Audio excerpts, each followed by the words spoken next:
Hi, good afternoon, everyone.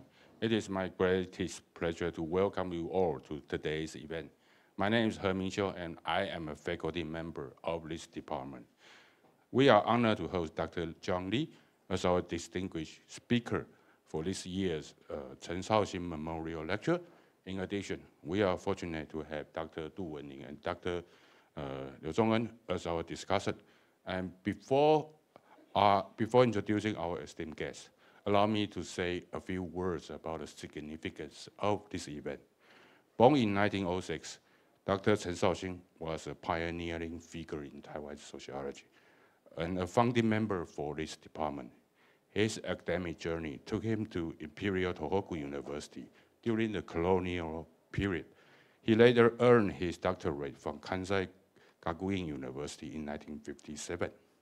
In the 1960s, he proposed a groundbreaking idea that Taiwan studies should be recognized as an independent field, rather merely as a substitute to Chinese studies. His achievement and thought continue to inspire us today. To honor his legacy, our department established this annual memorial lecture. This event was made possible by generous support of Mr. Patrick Huang Zai-Tian. He is an esteemed alumnus of our department and active figure in the overseas pro-democracy movement in the United States for many decades. Later on, Dr. Chen绍-hsing descendants also contributed to this fund, ensuring the continuation of this important academic tradition. And we are all deeply grateful for their support.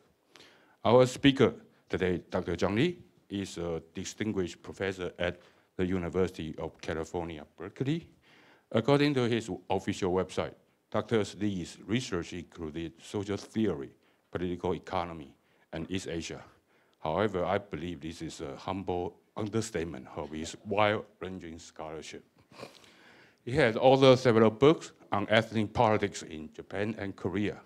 And during his last visit to our department, he delivered a speech on K-pop and AKB48. And more recently, his research has shifted to environmental issues, including sustainability and climate crises. Last week, I had a conversation with Wang Zerui, about how I should introduce his doctorate advisor at Berkeley.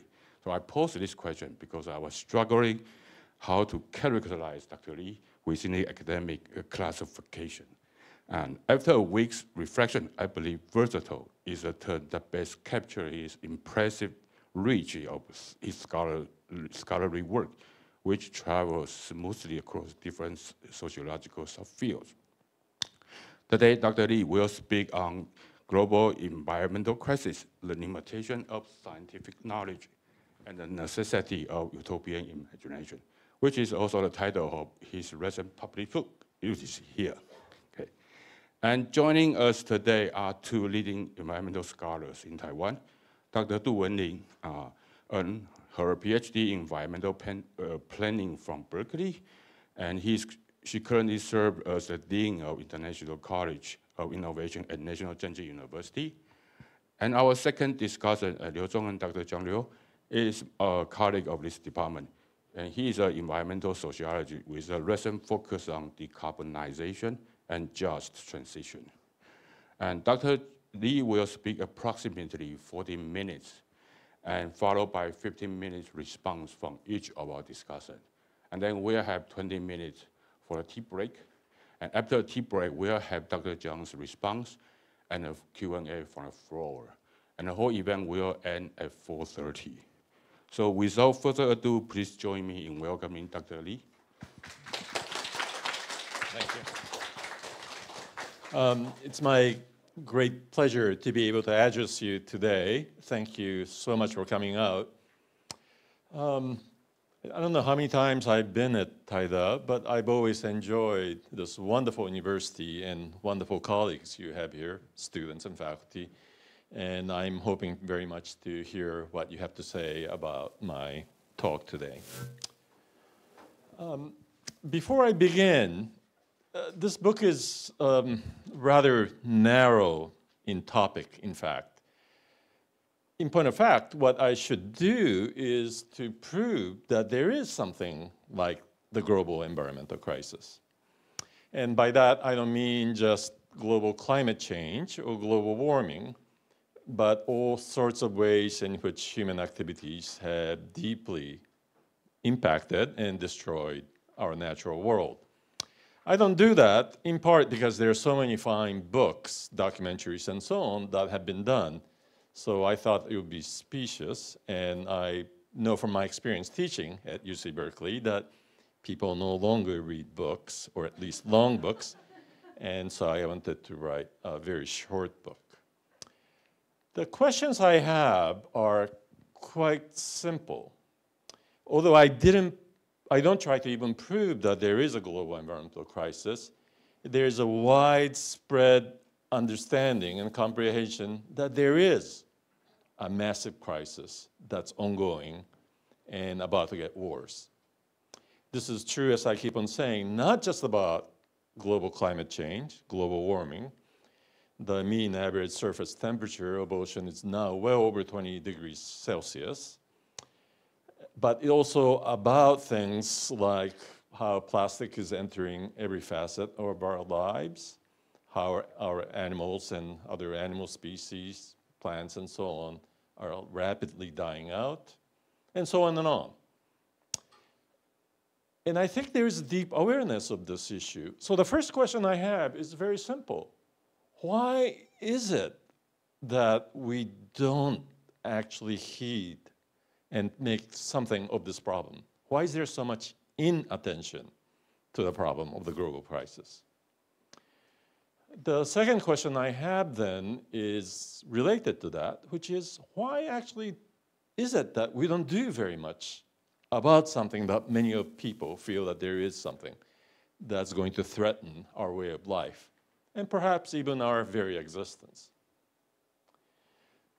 Quickly, being an American, I give my answer at the outset, which is that one of the reasons, it's not the only reason, but one of the main reasons that we do not pay attention has to do with the nature of scientific knowledge and how we understand that and disseminate it. The second answer is that in order for us to act, do something quite different, we need something more than science, social science, natural science, but rather need something like what I call utopian imagination. Now, I don't want to be understood as someone who's anti-science in any way. I'm not particularly. I'm in fact pro-science in many ways. I think it's fair to argue that it's easily the most successful, most prestigious, and most effectual system of knowledge we have. It works, as you know, not by authoritarian fiat, but by consensus building. We are skeptical about the claims people make. We try to verify and falsify and reach democratic consensus by a community of investigators, scientists coming together to decide what truth is. And rare for an epistemic system, it's a field in which people are willing to acknowledge that they have been wrong. Science is remarkable because it's corrigible. It tries to correct itself and make better hypotheses, better laws, better understanding. So I'm not anti-science. I think it's a wonderful science. It's also the case that science has a huge impact on our lives beyond being this prestigious and powerful epistemic system, in that it informs the technology with which we live. It's impossible for us, I think, to imagine what it would mean to live without science-based technology. Electricity, computer, internet, your neighboring countries trying to cut the cables, and you can imagine what sort of impact that would have if they were able to succeed. So I'm not particularly against technology either, but it's also important to underscore that when we face the problem of environmental destruction, the modal answer, the most common response is to say we should do more scientific research, we should engage in more technological progress, forgetting in some way that the major reason we have the problem in the first place are the advances in science and technology. So what is it that I'm trying to get at? Well, let me give you one example, which is very concrete. As many of you know, Intergovernmental Panel on Climate Change has been issuing a global report on the state of the environment for the last 30 years or so. There have been 6 reports. I'm sure you know about them. What's remarkable, if you destroy your eyesight and read these reports, is that the worst case scenario for each report turned out to be much better than the best case scenario by the time the next report arrives. So it's only in the 3rd report, published in 2011, that the scientists felt emboldened enough to acknowledge that there is irrefutably something like global warming. Now, you could argue, of course, and I'm very sympathetic to this, that it's the way science works. Scientists are careful. They want to look at all sorts of data. And so they are extremely slow to pronounce on the truth, kind of truth claims that they want to make. It's also the case, I think in this instance, that global environmental destruction is accelerating. So we actually see a lot of things that are going on much more than we did 30 years ago. I think both claims are true. Nonetheless, I think looking at IPCC report gives us an insight into how science works and why this may be a problem.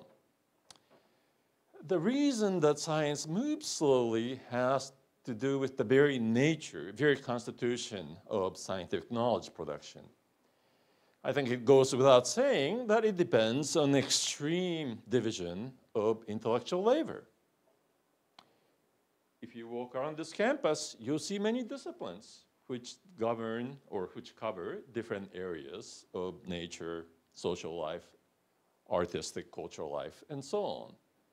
And we cannot have a major research university here or anywhere without this extreme division of labor. So in sociology, for example, we say we will look at the social, whatever that is, independent of the natural, independent of the economic, independent of the political, and so on and on. So there's this division of labor. And at the same time, there's a model and a favored or privileged way in which we advance, which we push the proverbial envelope, which is that we engage in analytical differentiation. We look at smaller and smaller phenomena and try to come up with advances in a particular empirical area, particular method, particular theory, whatever. So there's a natural tendency to narrow one's focus. If you're a PhD student, you should know that your grandiose ideas you may have for your PhD dissertation is deemed too wide, that you need to focus to make the necessary advance. And that's related, of course, to the extensive division of intellectual labor.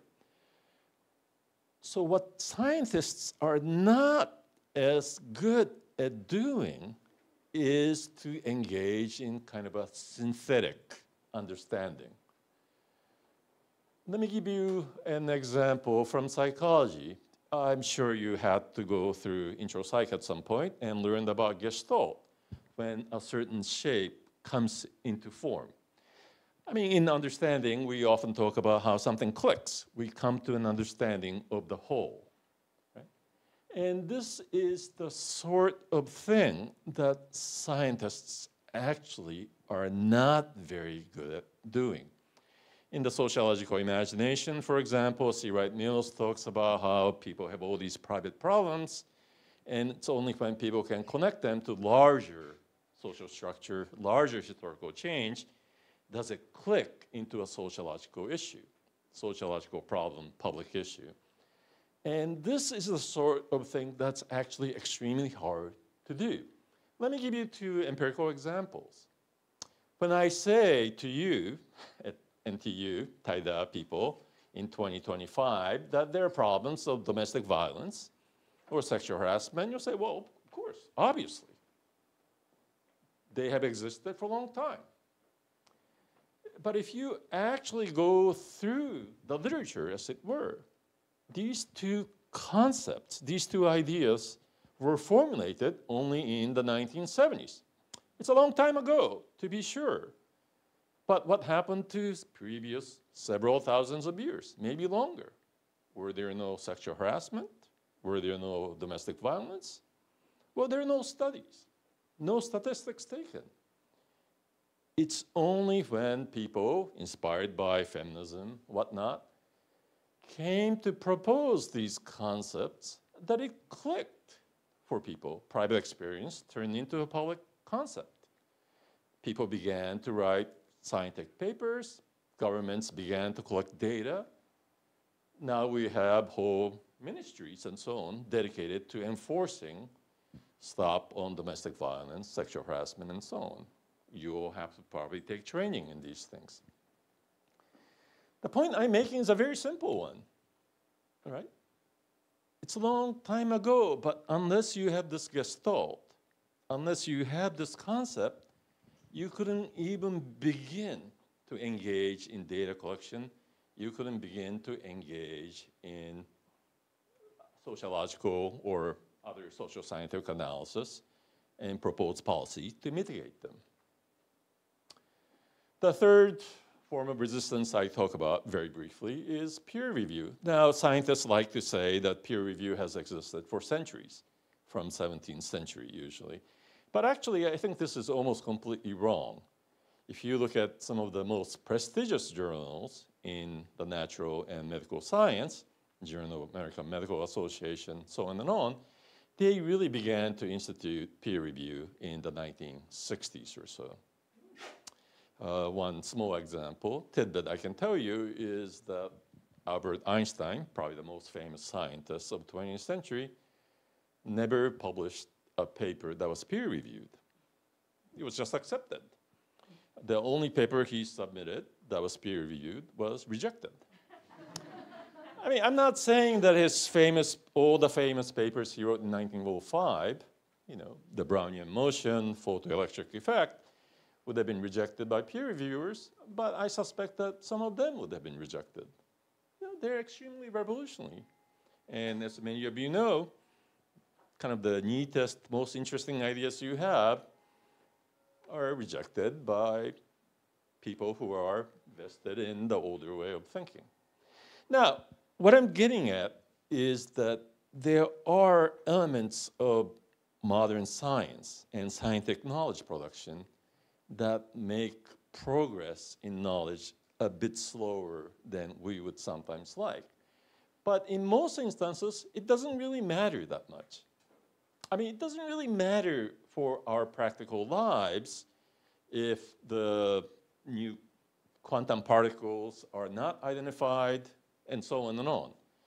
I mean, it may matter at some level, but it really doesn't matter. But what if it's a problem that is potentially going to devastate the way of life that we want to lead or we wish to lead? The problem with science then is not just that it's a bit slow, but it also has arrogance or hubris embedded in it.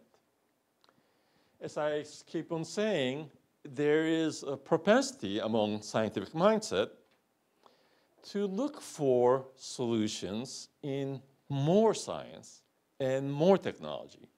So if you read the environmental science literature, there's a real stress on things like geoformation, terraforming, interplanetary travel, looking for fungi that will eat carbon dioxide, looking for filters that will filter out carbon dioxide, and so on and on.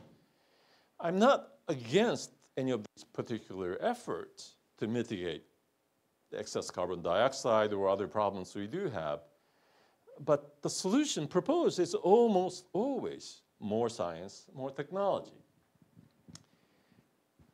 And as an example of why that's somewhat problematic, I think can be gleaned from going back to the pandemic, COVID-19 pandemic, that the world experienced some time ago, not so long ago. Now, one of the interesting things about COVID-19 is that it's a zoonotic disease, meaning that it's a disease, a virus that jumped from an animal to human. And the main mechanism by which this happens is by destruction of natural habitat. Wild animals go outside, come into contact with other animals, which then eventually the virus jumps over to human beings. So the whole series of zoonotic disease we have been experiencing are in part problem of natural destruction. But that's not what I'm interested in. If you look at something called the Global Health Security Index that was done in 2019, what it tried to do was to essentially rank countries on the level of preparedness for an oncoming pandemic or potential epidemic. What's interesting is that this ranking ranked US as the most prepared country in the world, United Kingdom #2. And it's partially because they just looked at number of scientific reports published, how much scientific funding there was, and so on and on. But as you know, for much of the time, the worst two performers during the pandemic were United States and United Kingdom. Why is that? Well, it's partially because, as you know, until vaccine was formulated, the best solutions we had were either what you call ancient or medieval. We kept social distance, we wore masks, we washed our hands. It doesn't take PhD in biomedicine to realize these solutions. So the temptation is to look for technological breakthrough. Temptation is to look for more science, more technology as the solution to the problem, when in fact it may be orthogonal to what we need. So briefly to answer then the first question, why is it so slow? As I keep on saying, it has something to do with the nature of knowledge production, structure of scientific knowledge. It's just a bit slow in general, and it's especially slow at coming up with a gestalt or a paradigm to make sense of the phenomena. I just gave the example of capitalism because it's a concept that we find it very useful in 2025 to make sense of a lot of things. But for a long time, people hated the concept and refused to use it because of its Marxist kind of connotation and so on and on. But after we have it, it's hard for us to think about the global economy in anything but the term of global capitalism. But it takes a long time. And this is the general point, that science, like political democracy, isn't very fast. If you want to have done something done very quickly, then it's better to have someone like Donald Trump saying, well, let's bring the straws back. Right? Let's stop our support for Ukraine. Let's say that Ukraine invaded Russia, not vice versa. And so there's something refreshingly fast with autocracy, authoritarianism. But science is very slow, like political democracy. It's very frustrating. At the same time, because we live in a world dominated by science and what I'm going to call techno-scientific utopianism or techno-utopianism, we almost always look for the solution in the field of science and technology. We want more science and technology, when in fact the solution might be found elsewhere.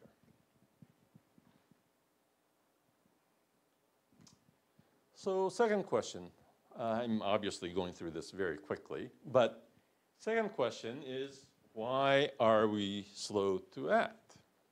Now, if you read conventional theories of human or social action that you learn, either in economics or sociology, you would think that people would move very quickly because we're fundamentally rational. If we're given input, we will have some kind of a deliberation mechanism and come to the right solution. We turn the switch, and we'll say, well, there's a danger, we'll do something about it. But in point of fact, I mean, I'm not going to argue at length. It is the case, I think, that the earlier generation of sociologists were actually much closer to the mark. That most human beings, most of the time, do not deliberate rationally, engage in either substantive or instrumentally rational action, but are rather products and creatures of habits and norms. We are creatures, if you will, of routines. So rather than engaging in rational choice, or some permutation of that, we are just creatures that keep on doing the things we have been learning to do. I'm just going to give you two simple examples. You know, when people study the kind of food choices we make, the kind of food we eat, or the kind of music we listen to, almost every study that has been done, it's not like there have been that many studies, point to the fact that sometime between age 24 and 28, people essentially stop discovering anything new. So if you haven't tried Thai food before 28, you will not try Thai food later on. If you hadn't heard of hip hop before 25, you know, you're not going to suddenly turn to hip hop when you're 50. I mean, some people do, but by and large, most people don't, because people are creatures of what used to be called socialization, habituation, and norm. And when we think again about everyday life, a lot of things we do so unthinkingly. And even more, we cannot do it rationally.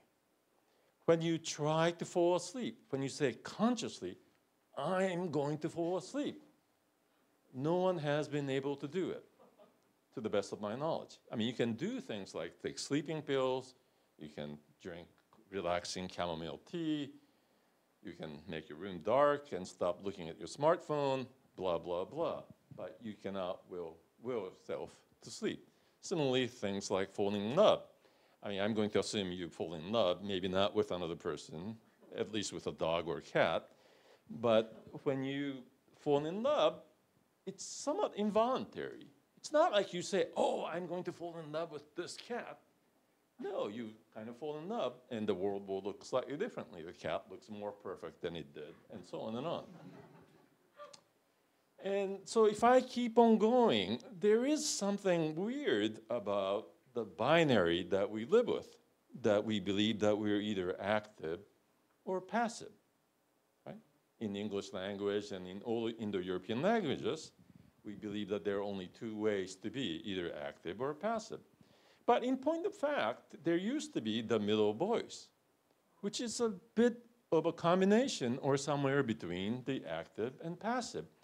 And when you read classical philosophers, people like Aristotle, who talks about hexis or zhuangzi, what they're talking about often is action or behavior in the middle.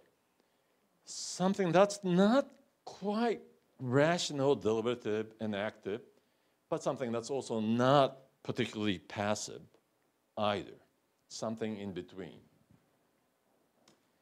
So what am I getting at? Well, when you look at what people say and do, people actually don't do that much choosing. So some social scientists have begun to study this sort of thing. And what's interesting is that when you give people a choice, they have a horrible time choosing. There's a study Barnes & Noble did some time ago, which I found super interesting, which is that when you take a customer who wants to buy a copy of the Bible, this is in the US, a lot of Christians, they are very eager to buy a copy of the Bible for whatever reason. But when they go to a bookstore and find 60 different types of the Bible, different translations, different covers, they freeze. They cannot choose. So rather than choosing, what people do very often is that it's better when they are kind of chosen for them. And so they often engage in the rhetoric of fate, right? It's fate that led myself to my spouse, for example. It's fate that led me to sociology as a career, blah, blah, blah. But more importantly, when you look at habits and norms, what I think the early generations of sociologists went wrong is in not giving room for change, not giving room for conscious deliberations. That norms and habits change because sometimes people make mistakes, right? They cannot reproduce the habits or norms that they've been doing. Sometimes there are forces that are beyond your control. But it's also the case that sometimes people just decide to change. And sometimes they work and their habits change, their norms change. I mean, it could be something as simple as giving up cigarette smoking, could be diet, or it could be giving up on environmentally destructive way of life. And in this transformation, very often, what's very important is that people have, if you will, knowledge shift from thinking that something is natural, something that's given, something that cannot be changed, something that you might call misfortune, you know, it's God's will, it's fate's will, to thinking that it's a matter of injustice, something that human beings have collectively been doing. So I'm going to give you just one example, which is obvious to any social scientist or sociologist in particular. For a long time in human history, most civilization believed in natural hierarchy of human beings. Most obvious one would be like in Hinduism, right? There are different castes, and that there's nothing much you can do, at least in this lifetime, to change that. But even in Europe, of course, that was the case. There were status groups. Some people are born noble, aristocrats, and others are born as serfs or slaves, even untouchable in some way. But today, at least since 17th, 18th century, there have been a massive transformation such that almost no one truly believes in human status hierarchy as purely natural, right? If people are born into poor status, people say, well, that may be because of a political arrangement, maybe because of the luck of the draw, so on, because we believe in human equality at some level. And so from this new perspective of human equality, we begin to question when there are structured inequalities. So we say we cannot have slavery, we cannot have inborn status hierarchy, so on and on. And this is a truism that holds for much of the world today, right? Even in Russia. So what am I getting at? Well, what am I getting at is that the shift that you need is not purely accumulation of data, because data doesn't tell you anything in particular about human equality, for example. It's rather, in my language, to fall in love with the idea of human equality. Thomas Aquinas has a phrase somewhere. He talks about where there is love will be a more, ibi oculus, there is the eye. Where there is love, there is the eye. I mean, it's a very, very strange phrase. But what I'm saying is that when you fall in love with, say, the idea of equality, you begin to see the world very differently, because what used to be just the natural reality of human inequality turns into socially created, socially constructed inequality, something that maybe we can do something about. This can be almost anything. It can be about racism, can be about sexism. For a long time, men in this part of the world certainly believed in the natural superiority of men. And no matter what kind of evidence you gave, it didn't really matter. But at some point, people begin, if you will, to fall in love with the idea of gender equality, and the world looks completely different. So the point I'm making is that it matters a great deal the kind of perspective we hold, because you essentially fall in love with it. You find it the obvious way to understand the world. When I was a student, I took a lot of courses.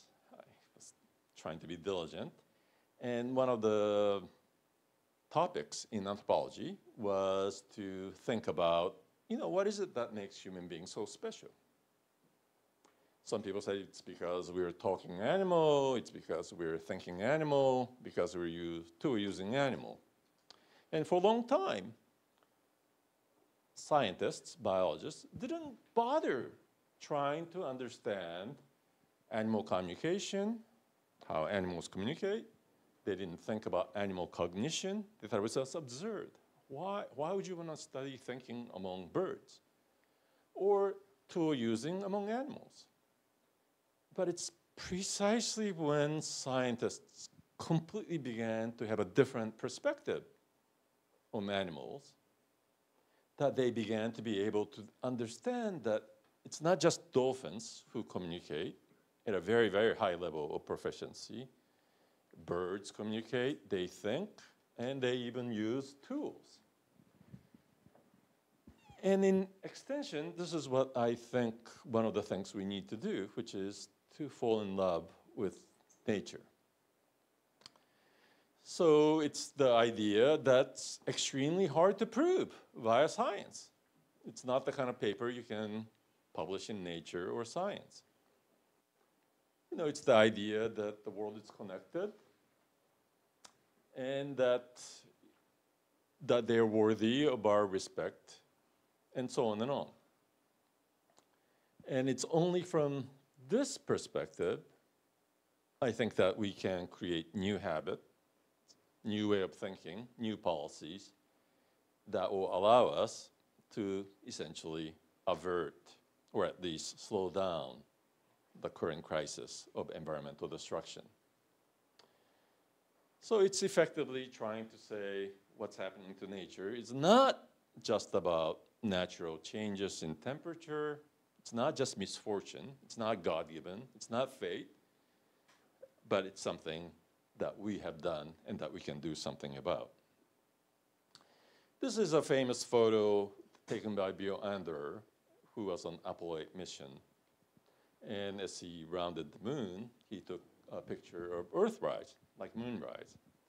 And I think it's one of the first times that human beings realized, how singular in some way the Earth is, how beautiful, and how fragile.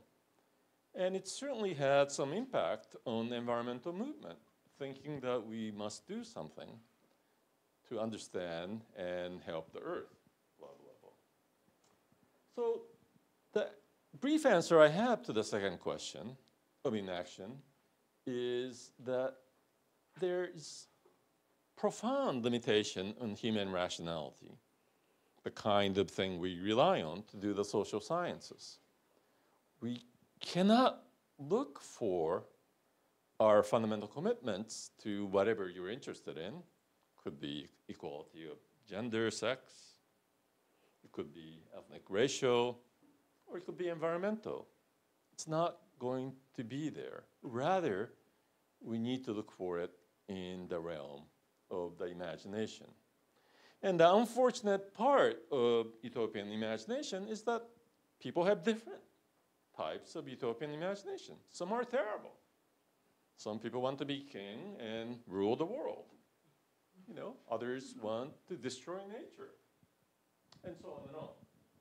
So we live in this unfortunate state, and the greater irony, I think, was expressed extremely well by William Morris, one of the great utopian socialists writing in the 19th century, that we actually fight and lose the battle, and the thing they fought for comes about in spite of their defeat. And when it comes, turns out not to be what they meant. And other men, sorry for the gendered language, have to fight for what they meant under another name. I mean, meaning that there's no assurance that just because you have utopian, if you will, imagination, that you love the earth, that it's going to turn out to be all that great. But unfortunately, I think we're in a situation that we have almost no choice but to fall in love with earth and nature. Thank you.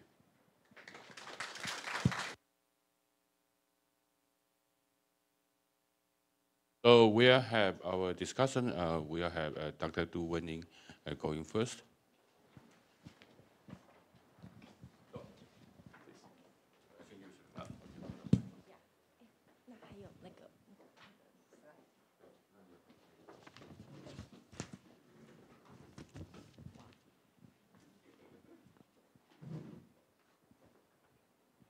Hi, everyone. Thank you for having me here. And I'd like to say that before, going to a response to Dr. Lee's lecture, I would like to, thank Professor Jialing Wu for, having me here to share my thoughts on the environmental crisis book. And I think I have some kind of affiliation, not only with UC Berkeley, but also with this department, because I also graduated from this department when I was the undergraduate student. Okay, great, thank you.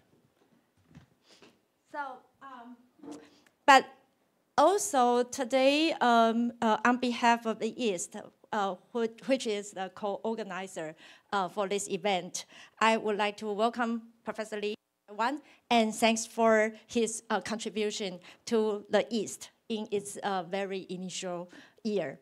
And he is the old friend of EASTS. In the third quarter of 2008 issue, he shared his thoughts in a forum article on social theory, East Asia, and the science studies, where he argues the necessity of dialectically transcending the limitation of universal social theory and area studies. He also talked about how STS can contribute to the systematically uncover the world of science and technology. That also created an opportunity for Asia's STS studies to critically review the universalism of the existing science studies and the social theories. So connecting John's earlier statement to his current book, I think some argument still sustained. This time, he steps into the STS study area, providing his critical review on the modern science problems and extends its concerns to the global environmental crisis. In his view, modern science operates that perform a disservice to our understanding of the environmental crisis. And on one side, science operates in extensively division of intellectual labor, which retard the work of synthesis. And a slow process of knowledge legitimation that all contribute to the belated character of scientific knowledge. And on the other side, the studies on the global environmental crisis are a new, controversial, and interdisciplinary field. And it's not easy to get a consensual truth. As much as the current scientific worldview and the practice are criticized, John wants to shift our gaze from a fact and certainty to the risk and probability. So what he calls is utopian imagination, an alternative orientation that would order new habits of thoughts and actions, and norms, legislation, and laws for an ecological future. So he encouraged that we should go beyond the rationality and also pay attention to imagination, hope, and anticipation, and love. In his word, it's the knowledge belief that capable of action. Can I have a tissue, please? Just. Sorry, yeah, thank you, thank you.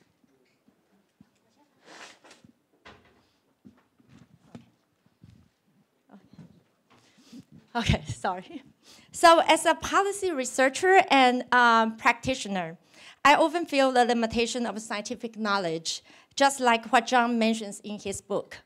But for me, the more critical questions are, given all the limitation of scientific knowledge, how we position it in understanding environmental crisis, and what's the best role of science in the environmental decision-making process? Or should we reshape the scientific practice for it to become more robotic? For example, the recent trend of interdisciplinary and the transdisciplinary approach of environmental studies, can they claim to be scientific? As a social scientist engaged in multi-disciplinary discussions on the tech issues, for example, what's the boundary of science, or one particular scientific field, is always the unsettled questions for me. So I'm quite inspired by John's conceptual idea of utopian imagination, as my recent work also reflects on the limitation of scientific knowledge and try to create knowledge that can inspire people to act upon environmental crisis.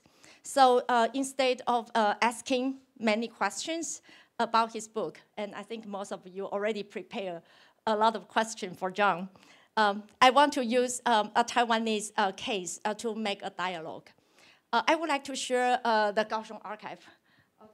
The digital collaborative ethnographic work my team has been working in the past few years. And the project can probably be said, like a form of utopian imagination that aim to inspire the readers to understand the long-term accumulation of petrochemical hazards that are closely related to the local life but cannot be fully understood. So it's kind of by revealing the slow harm and enacting the understanding of the petrochemical hazard. We wish to urge the public action for cities' just transformation. So in this archive, we often use a lot of images that hope to kind of lead the audience to think about Kaohsiung. The Kaohsiung is in the southern city, in the southern tip of Taiwan. And so in these pictures, the Kaohsiung, probably we will compare the two images that Kaohsiung presented in the mainstream, that showing the kind of bright and the forward-looking image, and the city is like kind of full of a chimney that like kind of links to the imagination of the air pollution.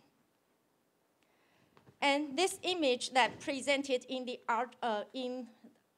artwork is the black ink of the people in an industrial city. The local artist illustrated black as the representative color of Kaohsiung.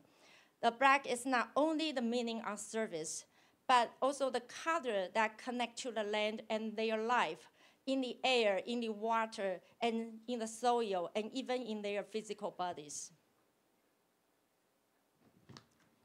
So besides the photos and the illustration, we present the kind of the distribution map of Kaohsiung industrial parks, and to show how people depend deeply on these industries. And the risk also presented not only in the industrial park infrastructure, but also in the densely distributed underground petrochemical pipeline. And here shows the close proximity of residential and industrial areas. Many schools are surrounded by the industrial park, and the students suffer from the air pollution problem every day. And it shows, the very kind of complex risk happened in 2014 when pipeline delivered propane from the port to the northern Kaohsiung Industrial Park. It took a life of 32 people and 100 injured. And the research work also found that residents in the vicinity of industrial area have higher rates of cancer than the other communities. So kind of the archive mapping that uses the concept from the platform for experimental and collaborative ethnography, what we call PEACE, to manage the data. It demonstrates the data management functions through archiving, analyzing, and publishing. So when we talk about data, it's not only the number, but also all kinds of the image and the video or the interview collected from the community. So the goal of the making our Kaohsiung archive, kind of are developing over time. We want to use it as a method for co-producing knowledge, and also reveal environmental injustice, and also hope to engage the community engagement through publishing the story map.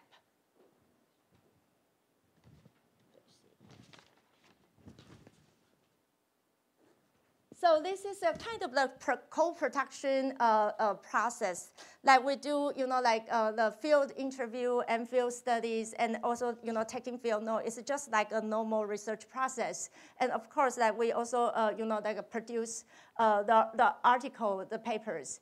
But at the same time, that we also, in the process of making archive, we also use the data to engage the community, for example, in the working tour of the industrial neighborhood. So showing, the problem on site, but also, virtually, explain in details. And we also use the data to, work with the local officials to talk about the air pollution monitoring program for elementary schools, to highlight the local concern on this matter. So there's a lot of, the research assistant also involved in this project and develop their own kind of the studies, and hopefully, to make to move the things forward.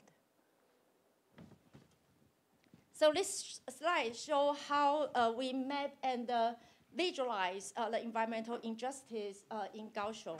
The set of questions on the PEACE platform allow us to frame a multi-level analysis of how history and the space have shaped the petrochemical industry and its local risk and harms. And some of our research assistants with background of land economics and geography use the GIS skill to visualize the issues. So we made story map of Kaohsiung industrial community as a way to amplify the local voices.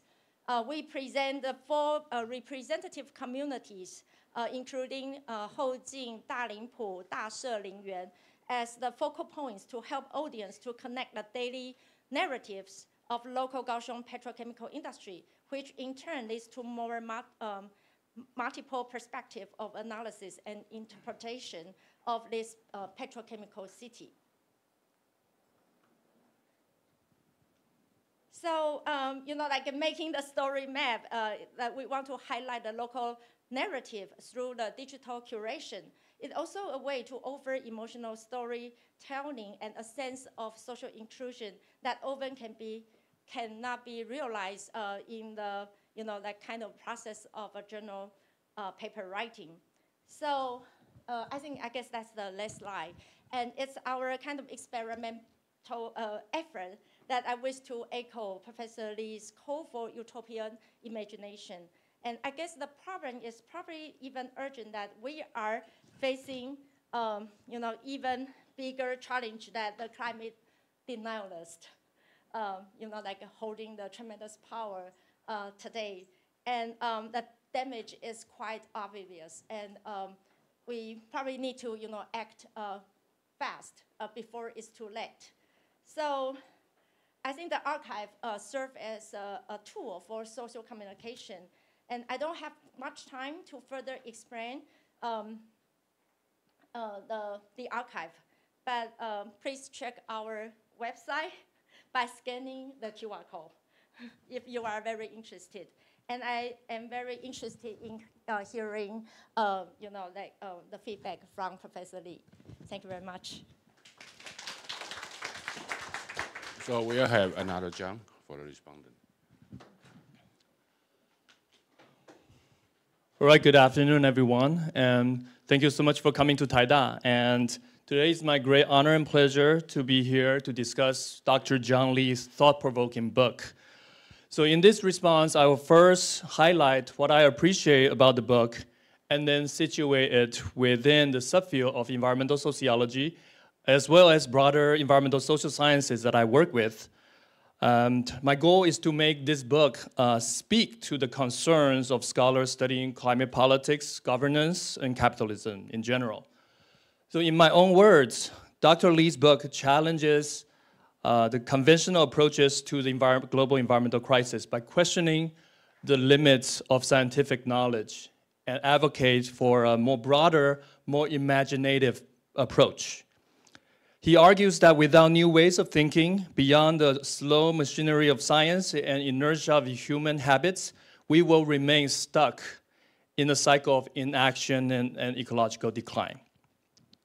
So in environmental sociology, it has been a central focus to study climate denialism or climate obstruction. And many of the research actually implicitly assumes that once the denialist forces are overcome, rational climate action will follow. Lee challenges this assumption, arguing that even when scientific knowledge are accepted, all the deniers are gone. The policymaker and public often still fail to act due to habitual inertia and over-reliances on technological fixes. I think that's exactly the situation in Taiwan, because we have basically zero climate denialists in Taiwan. 90% of the public believe in climate change is human-made, and yet we are facing a very slow response. And this perspective provides an important counterpoint to mainstream climate governance paradigm in research, which frequently focuses only on behavioral responses and technological solutions without first fully grappling the deeper cultural and epistemic barriers to action. And I especially appreciate Dr. Lee's argument that, quoting the book, the technological sublime, not scientific comprehension, beacons belief. Lee suggests that people do not believe in science because they understand it. Most of us don't know how cell phone works, but we love our cell phone and we use that for multiple purposes. And most of us believe in climate change not because we have read the thousands of pages of IPCC reports, because we trust in the scientists. Right, so in a way, science functions almost like an object of faith, akin to religion and magic. And this challenges the conventional view that scientific authority rests purely on rationality and empirical truth. And this argument aligns with the sociology of trust, which emphasizes that scientific knowledge is fundamentally relational. It's about who we trust, and what people accept as true depends on who they know and what sources they trust, and not just what the evidence says. Then this applies to climate change denial, applies to vaccine skepticism and post-truth politics. It's not about lack of fact. It's about the crisis of institutional credibility. And I think this is very, very useful insight in the era of post-truth. And in the polarized public spheres, I think most of you in this room experience in Taiwan, and it has become exceedingly difficult to have our ideal scientific discussion in the public spheres. And finally, Dr. Lee's call for an utopian imagination is also a very valuable provocation. Right? Many environmental sociologists, including myself, very often focus on governance, behavioral change, policy reforms, and his argument serves as a reminder that thinking radically or the utopian imagination is not a luxury, it's a necessity. And however, this leads to the sets of 4 questions I want to raise. And I will proceed roughly following the order, following the book chapters.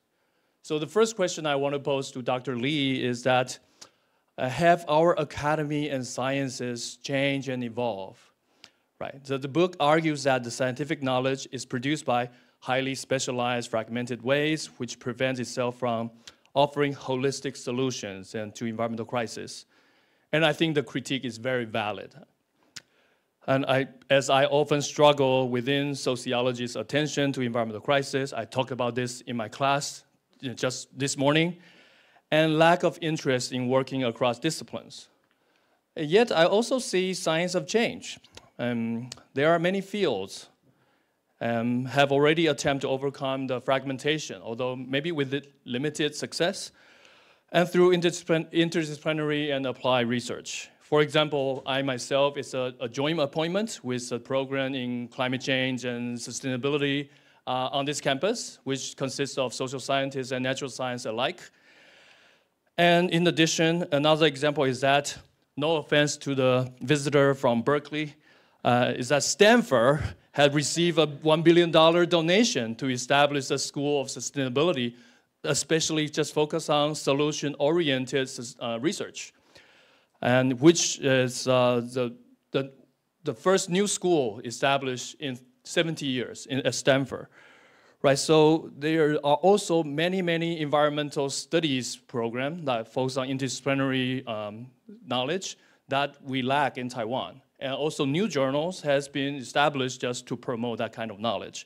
So in a way, I think the science is evolving, maybe not fast enough to what I like or you like, but I think that there's change. And this leads to my second question, is that, but do we really believe in science, especially believe in science as fate? That's the argument, core argument in chapter 2. And the book says that the scientific worldview provides a cognitive framework that impedes full appreciation of global environmental catastrophe. But do we really see science as omnipotent? I need to be convinced, at least not aligned with my own experience. So let me illustrate this point by some of the anecdotes I have through my involvement in public policy discussion. So last year, I have participated in Taiwan's carbon fee committee, like the 碳费审议委员会. This is a committee to decide Taiwan's carbon price. And in the process, I note something quite striking. It was often the scientists, myself included, sociologists are scientists, who invoke science to push for what, in my view, utopian thinking. I have my utopia in my mind, and I think a low-carbon society is possible and desirable, and we try to push that through scientific argument. Meanwhile, it is the industrial representative dismiss science as uncertain and imperfect to defend their interest. So during the discussions, everyone was very acutely aware of the limitation of science, and there is no fantasy that science should be omnipotent or omnipresent. And the observation aligned with the phrase comes up quite often, multiple times in the discussion. In Chinese, it's called 科学的尽头是玄学. Okay, so basically translate that at the end of science lies mysticism, right? And this phrase reflects, I think, what people think about science. And right, it's a widespread recognition of science limitation and the need for humility. Policymakers and experts in Taiwan do not treat science as absolute deterministic. Instead, they acknowledge that however advanced, they will always face unanswered questions and uncertainties. But it helps us to make useful, informed decisions.